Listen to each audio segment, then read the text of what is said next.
Punic Wars. The whole story, narrated straight from Wikipedia, start to finish. Let's dive in. The Punic Wars were a series of wars fought between the Roman Republic and the Carthaginian Empire during the period 264 to 146 BC. Three such wars took place, involving a total of 43 years of warfare on both land and sea across the western Mediterranean region, and a 4-year-long revolt against Carthage.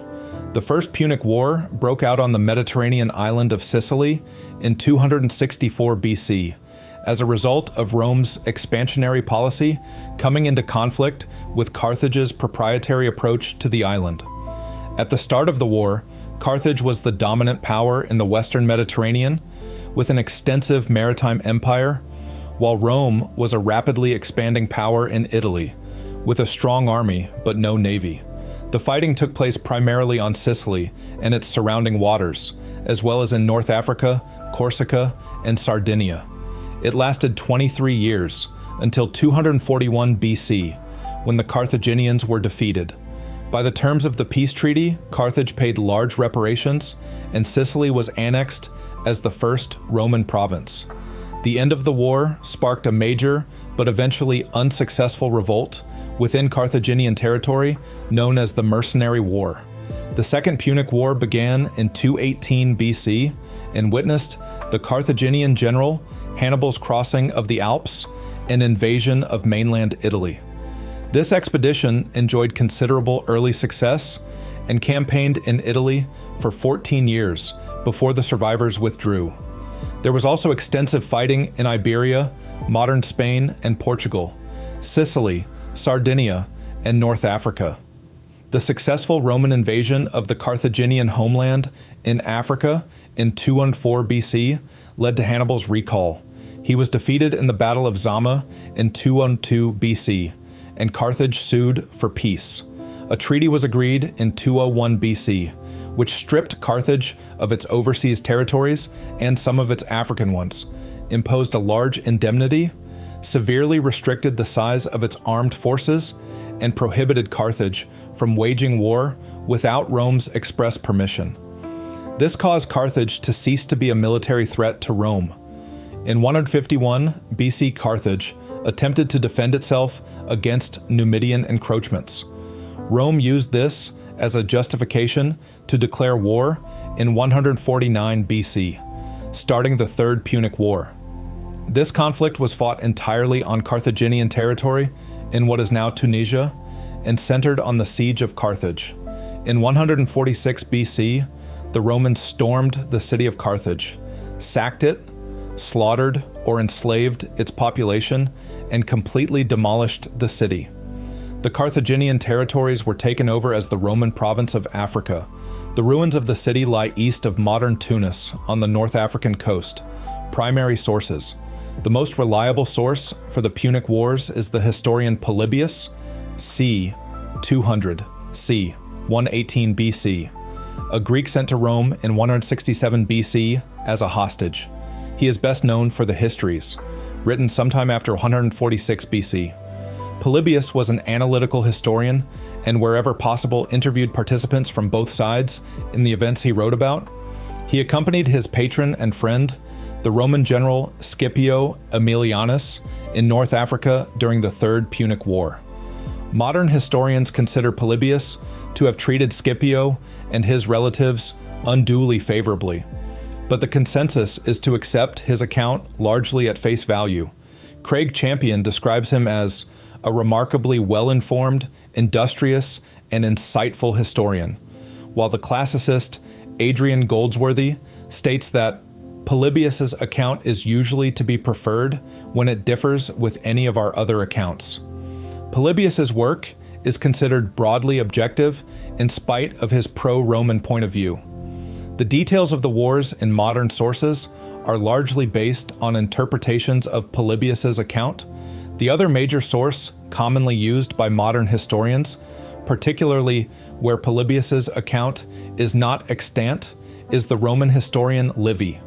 Livy relied heavily on Polybius, but wrote in a more structured way, with more details about Roman politics, as well as being openly pro-Roman. His accounts of military encounters are often demonstrably inaccurate. The classicist Adrian Goldsworthy says Livy's reliability is often suspect, and the historian Philip Sabin refers to Livy's military ignorance. Other, later ancient histories of the wars also exist, often in fragmentary or summary form. Modern historians usually take into account the writings of various Roman annalists, some contemporary, the Sicilian Greek Diodorus Siculus, and later writers such as Plutarch, Appian, and Dio Cassius. No primary sources written from a Carthaginian point of view have survived, although elements of some, such as Philinus of Agrigentum, can be found in the works of some of the pro-Roman writers, especially Polybius. Other sources include coins, inscriptions, archaeological evidence, and empirical evidence from reconstructions, such as the Trireme Olympias. Background and origin. The Roman Republic had been aggressively expanding in the southern Italian mainland for a century before the First Punic War. By 270 BC, when the last Greek cities of southern Italy, Magna Graecia, submitted after the conclusion of the Pyrrhic War, it had conquered all of peninsular Italy south of the Arno River. During this period of Roman expansion, Carthage, with its capital in what is now Tunisia, had come to dominate southern Iberia, modern Spain, and Portugal. Much of the coastal regions of North Africa, the Balearic Islands, Corsica, Sardinia, and the western half of Sicily in a maritime empire, a thalassocracy. Beginning in 480 BC, Carthage fought a series of inconclusive wars against the Greek city-states of Sicily, led by Syracuse. By 264 BC, Carthage was in control of much of the island, especially in the south and the west. Carthage and Rome were the preeminent powers in the western Mediterranean. Relations were good, and the two states had several times declared their mutual friendship in formal alliances, in 509 BC, 348 BC, and around 279 BC. There were strong commercial links. During the Pyrrhic War of 280-275 BC, against a king of Epirus, who alternately fought Rome in Italy and Carthage on Sicily, Carthage provided material to the Romans, and on at least one occasion provided its navy to ferry a Roman force. As Rome and Carthage came closer to sharing a joint border, the chances of misunderstandings and hostilities increased. In the event, they stumbled into war more by accident than design, with neither anticipating a prolonged conflict. Opposing forces, armies, male Roman citizens who met a property requirement were liable for military service. Most were eligible and would serve as infantry, with a better-off minority providing a cavalry component. Traditionally, when at war, the Romans would raise 2 legions, each of 4,200 infantry and 300 cavalry. Approximately 1,200 members of the infantry, poorer or younger men unable to afford the armor and equipment of a standard legionary, served as javelin-armed skirmishers known as velites. They each carried several javelins, which would be thrown from a distance, as well as a short sword and a large circular shield. The rest of the soldiers were equipped as heavy infantry, with body armor, a large shield, and short thrusting swords. They were divided into 3 ranks.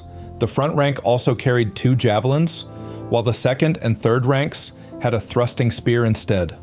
Both legionary subunits and individual legionaries fought in relatively open order.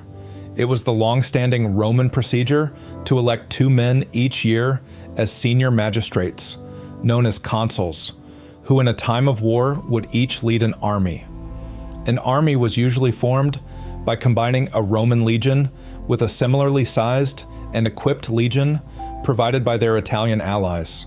Allied legions usually had a larger attached complement of cavalry than Roman ones. Carthaginian citizens only served in their army if there was a direct threat to the city of Carthage. When they did, they fought as well-armored, heavy infantry, armed with long thrusting spears, although they were notoriously ill-trained and ill-disciplined. In most circumstances, Carthage recruited foreigners to make up its army, Many were from North Africa, and these are usually referred to as Libyans.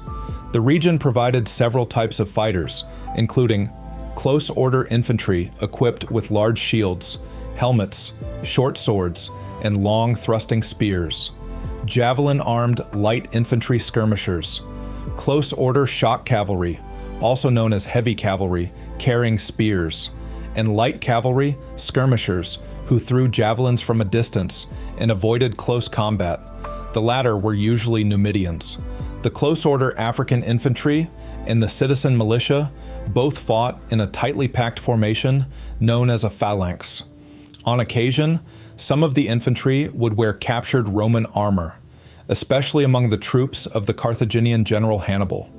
In addition, both Iberia and Gaul provided many experienced infantry and cavalry. The infantry from these areas were unarmored troops who would charge ferociously, but had a reputation for breaking off if a combat was protracted. The Gallic cavalry, and possibly some of the Iberians, wore armor and fought as close-order troops. Most or all of the mounted Iberians were light cavalry. Slingers were frequently recruited from the Balearic Islands. The Carthaginians also employed war elephants. North Africa had indigenous African forest elephants at the time. Garrison duty, foraging, and land blockades were the most common operations. When armies were campaigning, surprise attacks, ambushes, and stratagems were common. Armies of the time consumed large amounts of resources, in particular food. This could be supplied from stockpiles, either continuously taken to an army by pack animals or by army marching to its supply base at frequent intervals. Stockpiling the necessary quantities posed its own problems, given the limited means of transportation of the time. Moving such bulk cargoes was easier and swifter by sea, and was much preferred. The alternative, especially favored in enemy territory, was to gather in what resources were locally available, which is known as foraging. If enemy forces were near this, needed to be carried out in a controlled way to prevent presenting easy opportunities for them to attack. Cavalry superiority made it much easier to protect one's own foragers or harass the enemies. A large force relying on foraging would need to move frequently as they stripped the local countryside bare. Formal battles were usually preceded by the two armies camping 12 kilometers, 7 miles, apart for days or weeks, sometimes both forming up in battle order each day. If either commander felt at a disadvantage, he might march off without engaging. In such circumstances, it was difficult to force a battle. Forming up in battle order was a complicated and premeditated affair, which took several hours. Infantry were usually positioned in the center of the battle line, with light infantry skirmishers to their front and cavalry on each flank. Many battles were decided when one side's infantry force was attacked in the flank or rear, and it was partially or wholly enveloped. Navies. Quinqueremes were large and powerful for their time warships, which provided the main components of the Roman and Carthaginian fleets throughout the Punic Wars. So ubiquitous was the type that Polybius uses it as a shorthand for warship in general. A quinquereme carried a crew of 300, 280 oarsmen, and 20 deck crew and officers. It would also normally carry a complement of 40 marines. If battle was thought to be imminent, this would be increased to as many as 120. In 260 BC, the Romans set out to construct a fleet and used a shipwrecked Carthaginian quinquereme as a blueprint for their own. The Romans and their allies were unaccustomed to building quinqueremes, and their early efforts were heavier than the Carthaginian vessels. Thus, they were slower and less maneuverable. Getting the oarsmen to row as a unit, let alone to execute more complex battle maneuvers, required long and arduous training. As a result, the Romans were initially at a disadvantage against the more experienced Carthaginians. To counter this, the Romans introduced the corvus, a bridge 1.2 meters, 4 feet, wide, and 11 meters, 36 feet, long, with a heavy spike on the underside, designed to pierce and anchor into an enemy ship's deck. This allowed Roman legionaries acting as marines to board enemy ships and capture them, rather than employing the previously more common tactic of ramming.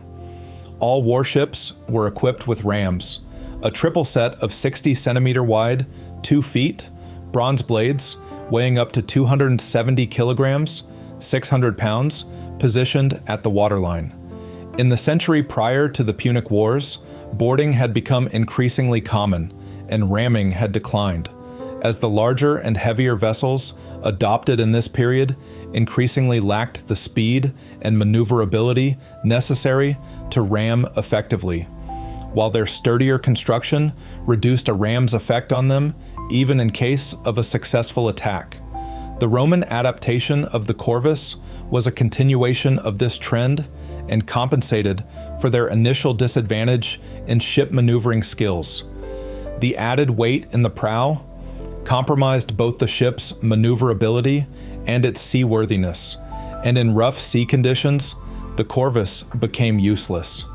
Partway through the First Punic War, the Romans ceased using it. First Punic War, 264-241 BC. Course.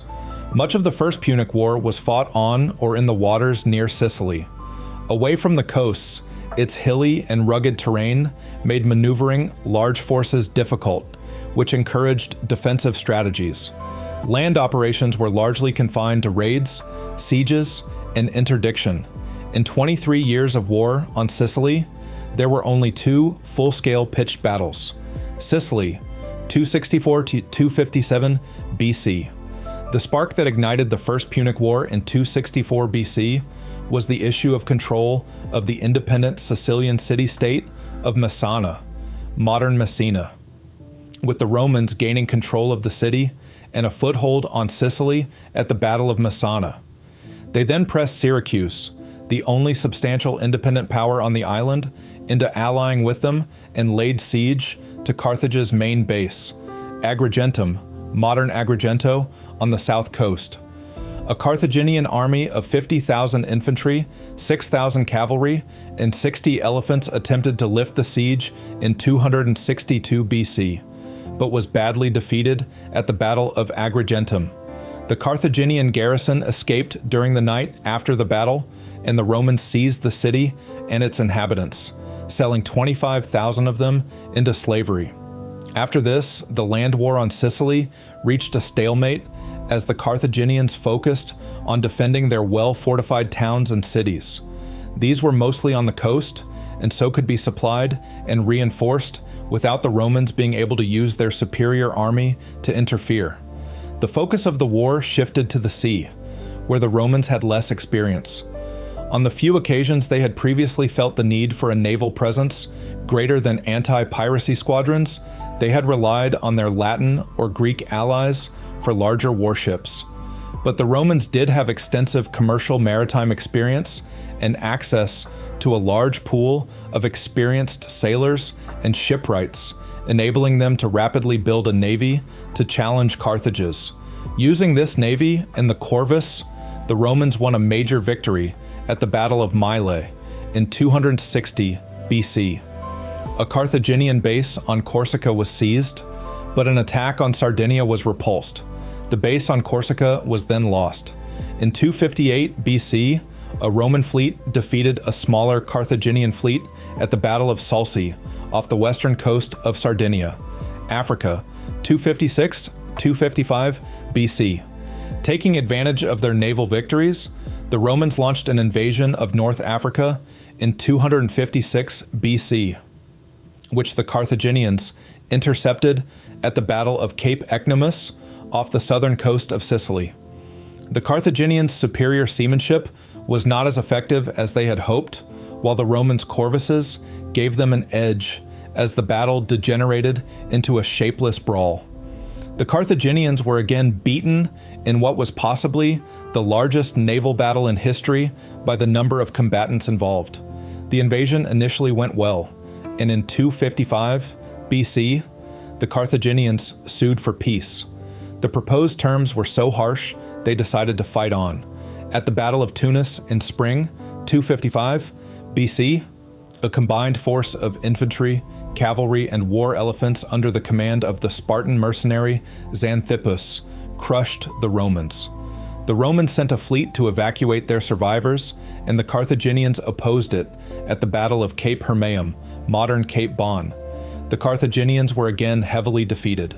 The Roman fleet, in turn, was devastated by a storm while returning to Italy, losing most of its ships and more than 100,000 men. It is possible that the presence of the Corvus, making the Roman ships unusually unseaworthy, contributed to this disaster. There is no record of their being used again. Sicily, 255-241 BC. The war continued, with neither side able to gain a decisive advantage. The Carthaginians attacked and recaptured Acragas in 255 BC, but not believing they could hold the city, they razed and abandoned it. The Romans rapidly rebuilt their fleet, adding 220 new ships, and captured Panormus, modern Palermo, in 254 BC.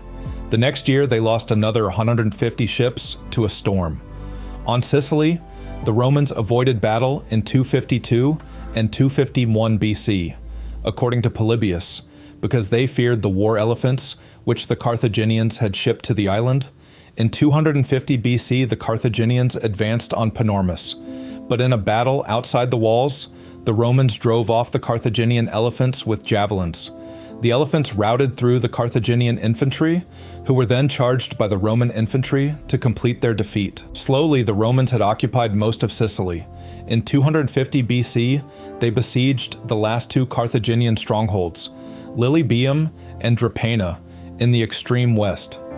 Repeated attempts to storm Lilybaeum's strong walls failed, as did attempts to block access to its harbor, and the Romans settled down to a siege which was to last 9 years. They launched a surprise attack on the Carthaginian fleet, but were defeated at the Battle of Drepana, Carthage's greatest naval victory of the war. Carthage turned to the maritime offensive, inflicting another heavy naval defeat at the Battle of Phintius, and all but swept the Romans from the sea. It was to be 7 years before Rome again attempted to field a substantial fleet, while Carthage put most of its ships into reserve to save money and free up manpower. Roman victory, 243-241 BC. After more than 20 years of war, both states were financially and demographically exhausted. Evidence of Carthage's financial situation includes their request for a 2,000 talent loan from Ptolemaic Egypt, which was refused. Rome was also close to bankruptcy, and the number of adult male citizens who provided the manpower for the navy and the legions had declined by 17% since the start of the war. Goldsworthy describes Roman manpower losses as appalling. The Romans rebuilt their fleet again in 243 BC after the Senate approached Rome's wealthiest citizens for loans to finance the construction of one ship each, repayable from the reparations to be imposed on Carthage once the war was won. This new fleet effectively blockaded the Carthaginian garrisons. Carthage assembled a fleet which attempted to relieve them, but it was destroyed at the Battle of the Aegates Islands in 241 BC, forcing the cut-off Carthaginian troops on Sicily to negotiate for peace. The Treaty of Lutatius was agreed, by which Carthage paid 3,200 talents of silver in reparations, and Sicily was annexed as the first Roman province. Polybius regarded the war as the longest, most continuous, and most severely contested war known to us in history.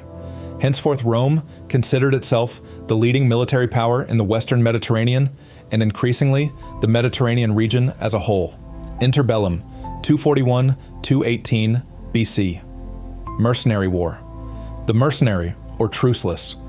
War began in 241 BC as a dispute over the payment of wages owed to 20,000 foreign soldiers who had fought for Carthage on Sicily during the First Punic War. This erupted into full-scale mutiny under the leadership of Spendius and Matho. 70,000 Africans from Carthage's oppressed dependent territories and towns flocked to join the mutineers, bringing supplies and finance. Rome initially declined to take advantage of Carthage's troubles. Italians were prohibited from trading with the rebels, and Hiero, the king of the Roman satellite kingdom of Syracuse, was allowed to supply Carthage with the large amounts of food it needed and was no longer able to obtain from its hinterland. War-weary Carthage fared poorly in the initial engagements, especially under the generalship of Hanno. Hamilcar Barca, a veteran of the campaigns in Sicily, was given joint command of the army in 240 BC and supreme command in 239 BC. He campaigned successfully, initially demonstrating leniency in an attempt to woo the rebels over. To prevent this, in 240 BC, Spendius tortured 700 Carthaginian prisoners to death, and henceforth the war was pursued with great brutality.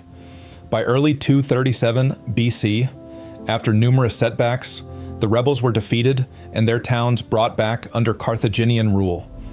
An expedition was prepared to reoccupy Sardinia, where mutinous soldiers had slaughtered all Carthaginians.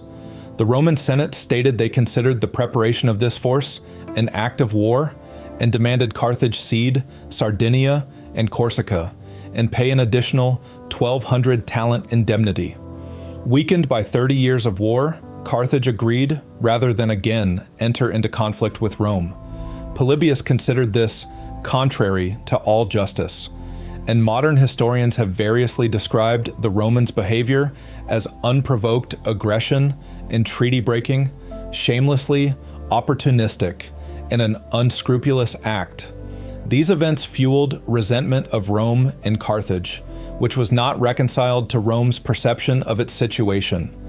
This breach of the recently signed treaty was to be the greatest causes of war, with Carthage breaking out again in 218 BC in the Second Punic War.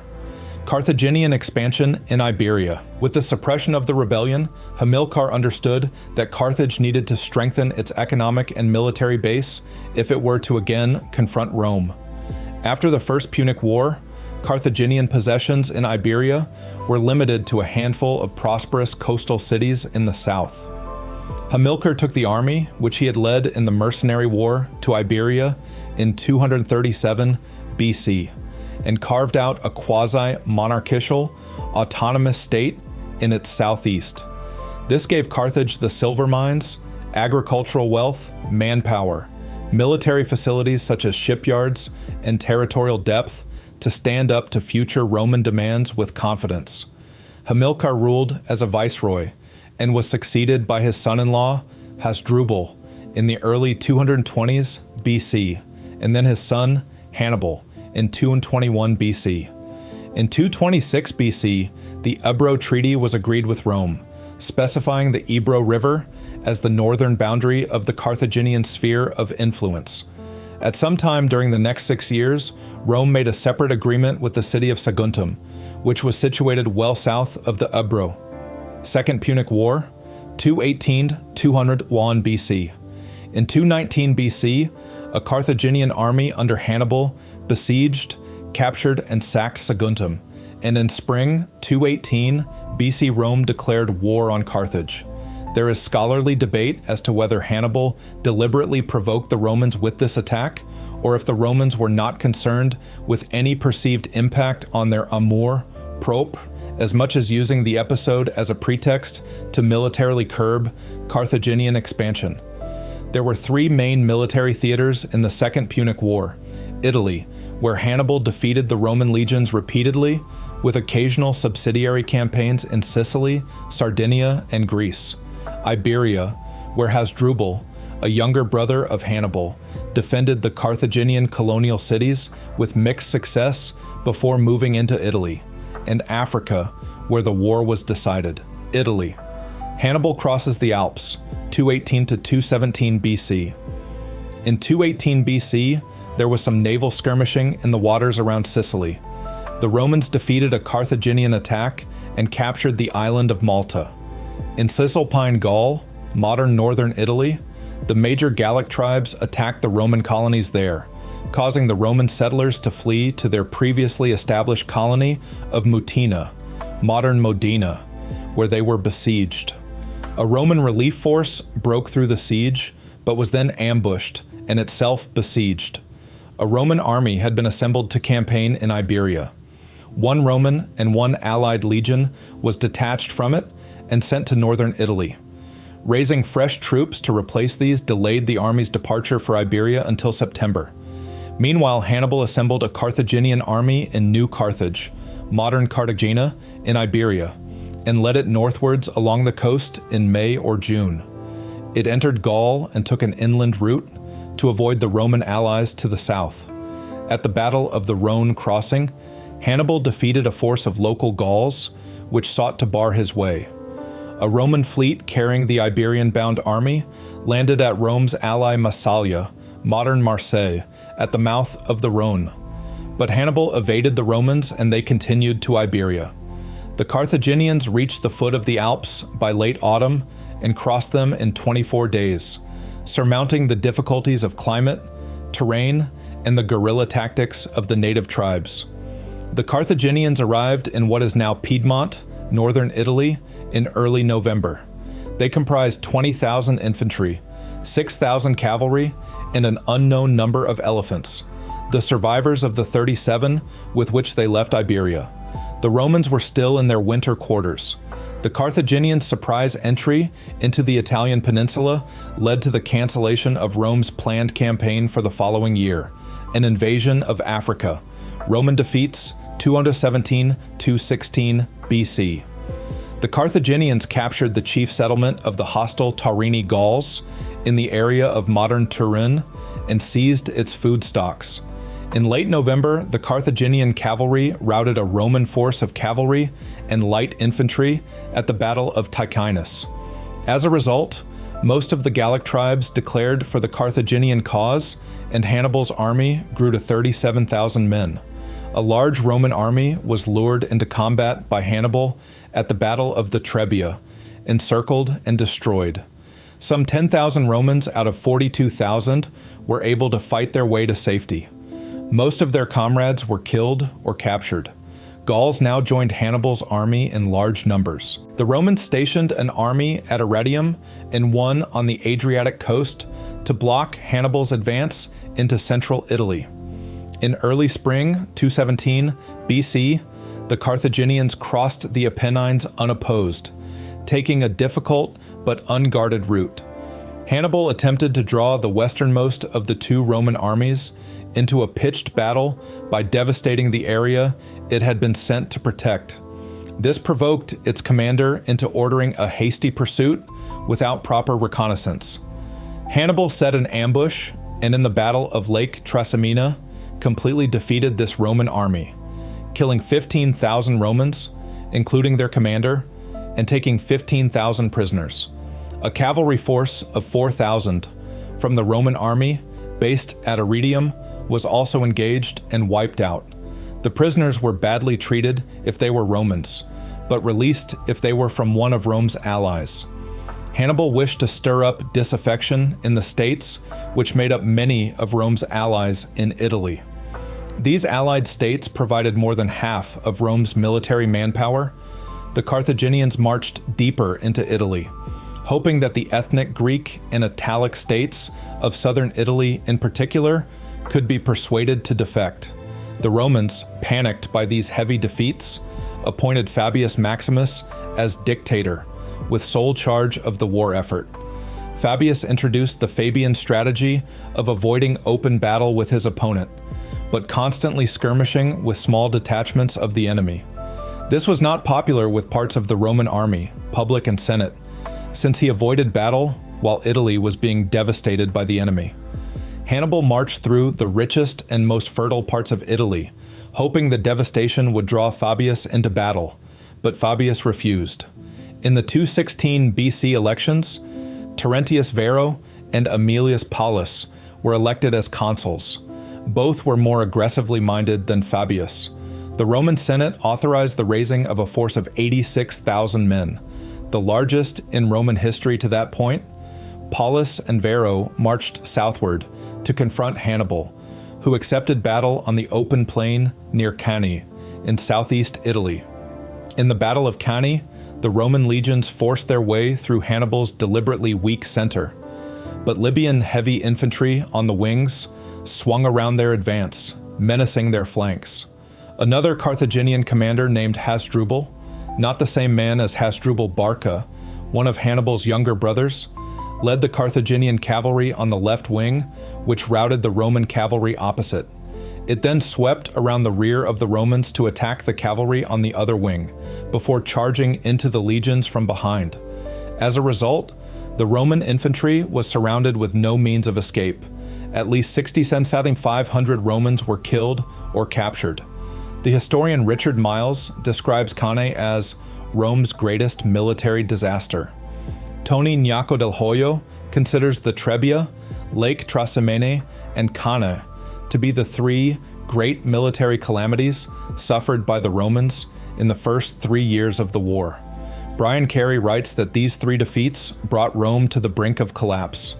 Within a few weeks of Cannae, a Roman army of 25,000 was ambushed by Boii Gauls at the Battle of Silva Latana and annihilated. Fabius was elected consul in 215 BC and re-elected in 214 BC. Roman allies defect, 216-207 BC. Little survives of Polybius's account of Hannibal's army in Italy after Cannae and Livy is the best surviving source for this part of the war. Several of the city-states in southern Italy allied with Hannibal or were captured when pro-Carthaginian factions betrayed their defenses. These included the large city of Capua and the major port city of Tarentum, modern Taranto. Two of the major Samnite tribes also joined the Carthaginian cause. By 214 BC, the bulk of southern Italy had turned against Rome, although there were many exceptions. The majority of Rome's allies in central Italy remained loyal. All except the smallest towns were too well fortified for Hannibal to take by assault, and blockade could be a long drawn-out affair, or if the target was a port, impossible. Carthage's new allies felt little sense of community with Carthage or even with each other. The new allies increased the number of places that Hannibal's army was expected to defend from Roman retribution, but provided relatively few fresh troops to assist him in doing so. Such Italian forces as were raised resisted operating away from their home cities and performed poorly when they did. When the port city of Locri defected to Carthage in the summer of 215 BC, it was immediately used to reinforce the Carthaginian forces in Italy with soldiers, supplies, and war elephants. It was the only time during the war that Hannibal received reinforcements from Carthage. A second force, under Hannibal's youngest brother Mago, was meant to land in Italy in 215 BC, but was diverted to Iberia after the Carthaginian defeat there at the Battle of Dertosa. Meanwhile, the Romans took drastic steps to raise new legions, enrolling slaves, criminals, and those who did not meet the usual property qualification. By early 215 BC, they were fielding at least 12 legions. 2 years later, they had 18, and a year after that, 22. By 212 BC, the full complement of the legions deployed would have been in excess of 100,000 men, plus, as always, a similar number of allied troops. The majority were deployed in southern Italy in field armies of approximately 20,000 men each. This was insufficient to challenge Hannibal's army in open battle, but sufficient to force him to concentrate his forces and to hamper his movements. The war surged around southern Italy as cities went over to the Carthaginians, or were taken by subterfuge, and the Romans recaptured them by siege or by the support of pro-Roman factions. Hannibal repeatedly defeated Roman armies. In 208 BC, both consuls were killed in a cavalry skirmish. But wherever his main army was not active, the Romans threatened Carthaginian supporting towns or sought battle with Carthaginian or Carthaginian allied detachments, frequently with success. By 207 BC, Hannibal had been confined to the extreme south of Italy, and many of the cities and territories which had joined the Carthaginian cause had returned to their Roman allegiance: Greece, Sardinia, and Sicily. During 216 BC, the Macedonian king, Philip V, pledged his support to Hannibal, initiating the First Macedonian War against Rome in 215 BC. In 211 BC, Rome contained this threat by allying with the Aetolian League, a coalition of Greek city-states which was hostile towards Macedonia, and persuading them to participate in the war. In 205 BC, this war ended with a negotiated peace. A rebellion in support of the Carthaginians broke out on Sardinia in 213 BC, but it was quickly put down by the Romans. Up to 215 BC, Sicily remained firmly in Roman hands, preventing the easy seaborne reinforcement and resupply of Hannibal from Carthage. Hero II, the tyrant of Syracuse for the previous 60 years and a staunch Roman ally since 263 BC, died in 215 BC, and his successor, Hieronymus, was discontented with his situation. Hannibal negotiated a treaty whereby Syracuse defected to Carthage in exchange for a Carthaginian pledge to allow the whole of Sicily to become a Syracusan possession. The Syracusan army proved no match for a Roman army led by Claudius Marcellus, and by spring 213, BC Syracuse was besieged. The siege was marked by the ingenuity of Archimedes in inventing war machines to counteract the traditional siege warfare methods of the Romans. A large Carthaginian army, led by Hamilcar, was sent to relieve the city in 213 BC. It captured several Roman garrison towns on Sicily. Many Roman garrisons were either expelled or massacred by Carthaginian partisans. In spring 212 BC, the Romans stormed Syracuse in a surprise night assault and captured several districts of the city. Meanwhile, the Carthaginian army was crippled by plague. After the Carthaginians failed to resupply the city, Syracuse fell that autumn. Archimedes was killed by a Roman soldier. Carthage sent more reinforcements to Sicily in 211 BC and went on the offensive. A fresh Roman army attacked the main Carthaginian stronghold on the island, Agrigentum, in 210 BC, and the city was betrayed to the Romans by a discontented Carthaginian officer. The remaining Carthaginian-controlled towns then surrendered, or were taken through force or treachery, and the Sicilian grain supply to Rome and its armies was secured. Italy, 207-203 BC.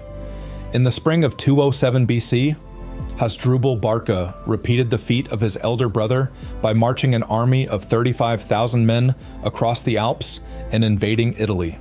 His aim was to join his forces with those of Hannibal, but Hannibal was unaware of his presence. The Romans facing Hannibal in southern Italy tricked him into believing the whole Roman army was still in camp, while a large portion marched north under the consul Claudius Nero and reinforced the Romans facing Hasdrubal, who were commanded by the other consul, Marcus Salinator.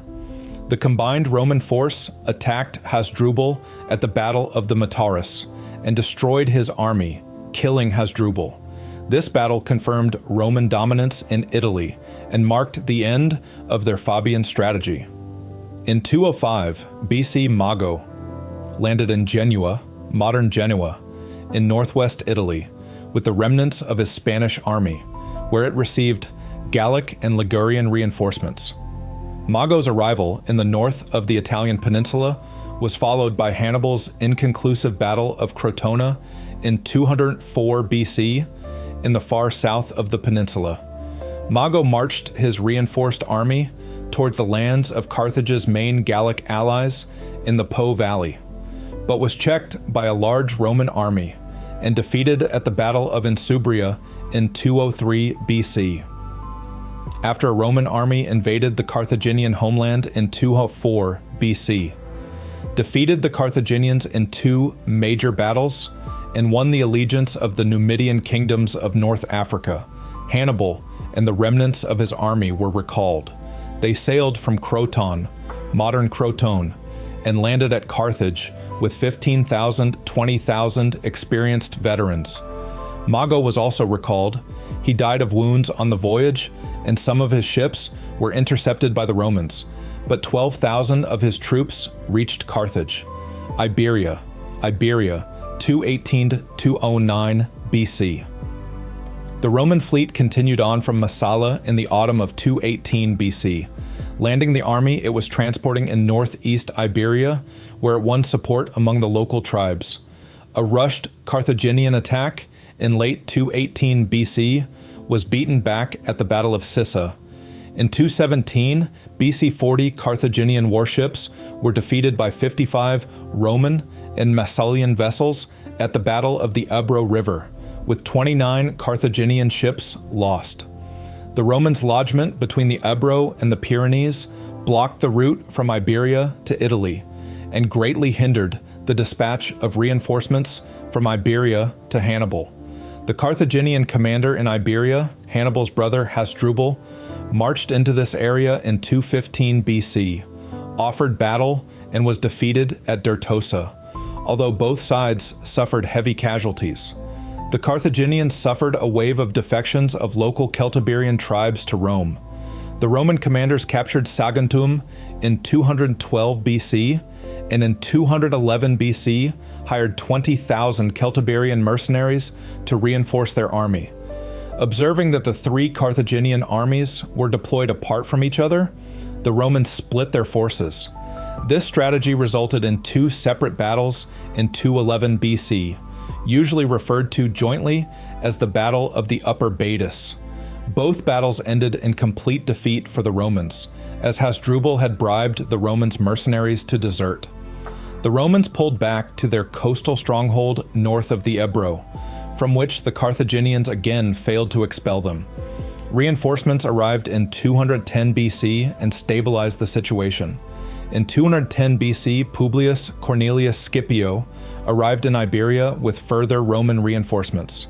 In a carefully planned assault in 209 BC, he captured New Carthage, the lightly defended center of Carthaginian power in Iberia. Scipio seized a vast booty of gold, silver, and siege artillery, but released the captured population. He also liberated the Iberian hostages, who had been held there by the Carthaginians to ensure the loyalty of their tribes. Even so, many of them later fought against the Romans. Roman victory in Iberia, 208-205 BC. In the spring of 208 BC, Hasdrubal moved to engage Scipio at the Battle of Baecula. The Carthaginians were defeated, but Hasdrubal was able to withdraw the majority of his army and prevent any Roman pursuit. Most of his losses were among his Iberian allies. Scipio was not able to prevent Hasdrubal from leading his depleted army through the western passes of the Pyrenees into Gaul. In 207 BC, after recruiting heavily in Gaul, Hasdrubal crossed the Alps into Italy in an attempt to join his brother, Hannibal, but was defeated before he could. In 206 BC, at the Battle of Ilipa, Scipio, with 48,000 men, half Italian and half Iberian, defeated a Carthaginian army of 54,500 men and 32 elephants. This sealed the fate of the Carthaginians in Iberia. The last Carthaginian-held city in Iberia, Gades, modern Cadiz, defected to the Romans. Later the same year, a mutiny broke out among Roman troops, which attracted support from Iberian leaders. Disappointed that Roman forces had remained in the peninsula after the expulsion of the Carthaginians, but it was effectively put down by Scipio. In 205 BC, a last attempt was made by Mago to recapture New Carthage when the Roman occupiers were shaken by another mutiny and an Iberian uprising, but he was repulsed. Mago left Iberia for Cisalpine Gaul with his remaining forces. In 203 BC, Carthage succeeded in recruiting at least 4,000 mercenaries from Iberia, despite Rome's nominal control. Africa. In 213 BC, Syphax, a powerful Numidian king in North Africa, declared for Rome. In response, Roman advisors were sent to train his soldiers, and he waged war against the Carthaginian ally Galla. In 216 BC, the Carthaginians ended this drain on their resources by dividing several Numidian kingdoms with him. One of those disinherited was the Numidian prince Massinissa, who was thus driven into the arms of Rome. Scipio's invasion of Africa, 204-201 BC. In 205 BC, Publius Scipio was given command of the legions in Sicily and allowed to enroll volunteers for his plan to end the war by an invasion of Africa. Preparations were extensive, including thorough training of the soldiers involved and the stockpiling of a vast quantity of food. Scipio intended to largely feed his army from stockpiles in Sicily, Sardinia, and southern Italy, thus freeing it from the need to forage. War material was also prepared in great quantities. After landing in Africa in 204 BC, he was joined by Massinissa and a force of Numidian cavalry. The ships which had landed the Roman army returned to Sicily to pick up supplies. Scipio wished to build up a large stock of food and materiel in Africa. In spring and summer, 203 BC, the Romans gave battle to two large Carthaginian armies and destroyed both. After the second of these, Syphax was pursued and taken prisoner by Massinissa at the Battle of Cirta. Massinissa then seized most of Syphax's kingdom with Roman help. Rome and Carthage entered into peace negotiations, and Carthage recalled Hannibal from Italy. The Roman Senate ratified a draft treaty, but because of mistrust and a surge in confidence when Hannibal arrived from Italy, Carthage repudiated it. Hannibal was placed in command of an army formed from his and Mago's veterans from Italy and newly raised troops from Africa, but with few cavalry. The decisive Battle of Zama followed in October 202 BC. Unlike most battles of the Second Punic War, the Romans had superiority in cavalry and the Carthaginians in infantry. Hannibal attempted to use 80 elephants to break into the Roman infantry formation, but the Romans countered them effectively, and they routed back through the Carthaginian ranks. The Roman and allied Numidian cavalry then pressed their attacks and drove the Carthaginian cavalry from the field. The two sides' infantry fought inconclusively until the Roman cavalry returned and attacked the Carthaginian rear. The Carthaginian formation collapsed. Hannibal was one of the few to escape the field. The new peace treaty, dictated by Rome, stripped Carthage of all of its overseas territories and some of its African ones. An indemnity of 10,000 silver talents was to be paid over 50 years. Hostages were to be taken.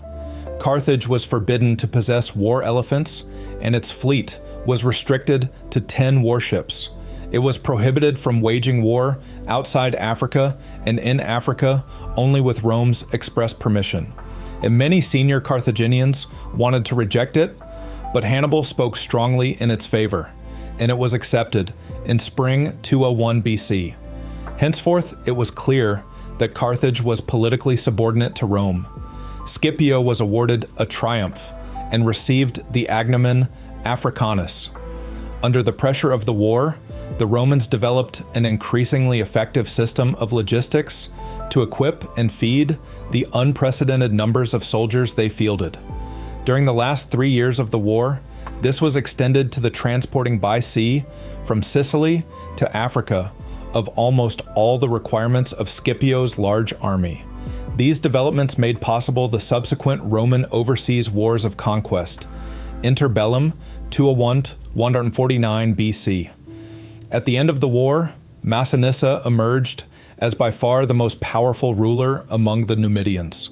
Over the following 48 years, he repeatedly took advantage of Carthage's inability to protect its possessions. Whenever Carthage petitioned Rome for redress or permission to take military action, Rome backed its ally, Massinissa, and refused. Massinissa's seizures of and raids into Carthaginian territory became increasingly flagrant. In 151, BC Carthage raised an army, the treaty notwithstanding, and counterattacked the Numidians. The campaign ended in disaster for the Carthaginians at the Battle of Oroscopa when their army surrendered. Carthage had paid off its indemnity and was prospering economically, but was no military threat to Rome. However, elements in the Roman Senate, led by Cato the Elder, had long wished to destroy Carthage, and with the breach of the treaty as a casus belli, war was declared in 149 BC. Third Punic War, 149 to 146 BC. In 149 BC, a Roman army of approximately 50,000 men, jointly commanded by both consuls, landed near Utica, 35 kilometers, 22 miles, north of Carthage. Rome demanded that if war were to be avoided, the Carthaginians must hand over all of their armaments. Vast amounts of material were delivered, including 200,000 sets of armor, 2,000 catapults, and a large number of warships. This done, the Romans demanded the Carthaginians burn their city and relocate at least 16 kilometers, 10 miles, from the sea. The Carthaginians broke off negotiations and set to recreating their armory. Siege of Carthage. As well as manning the walls of Carthage, the Carthaginians formed a field army under Hasdrubal the Boeotarch, which was based 25 kilometers, 16 miles, to the south. The Roman army moved to lay siege to Carthage, but its walls were so strong and its citizen militia so determined it was unable to make any impact, while the Carthaginians struck back effectively. Their army raided the Roman lines of communication, and in 148 BC, Carthaginian fire ships destroyed many Roman vessels. The main Roman camp was in a swamp, which caused an outbreak of disease during the summer. The Romans moved their camp and their ships further away, so they were now more blockading than closely besieging the city. The war dragged on into 147 BC. In early 147 BC, Scipio Aemilianus, an adopted grandson of Scipio Africanus, who had distinguished himself during the previous 2 years' fighting, was elected consul and took control of the war. The Carthaginians continued to resist vigorously. They constructed warships, and during the summer, twice gave battle to the Roman fleet, losing both times. The Romans launched an assault on the walls. After confused fighting, they broke into the city, but becoming disoriented in the dark, withdrew. Hasdrubal and his army retreated into the city to reinforce the garrison.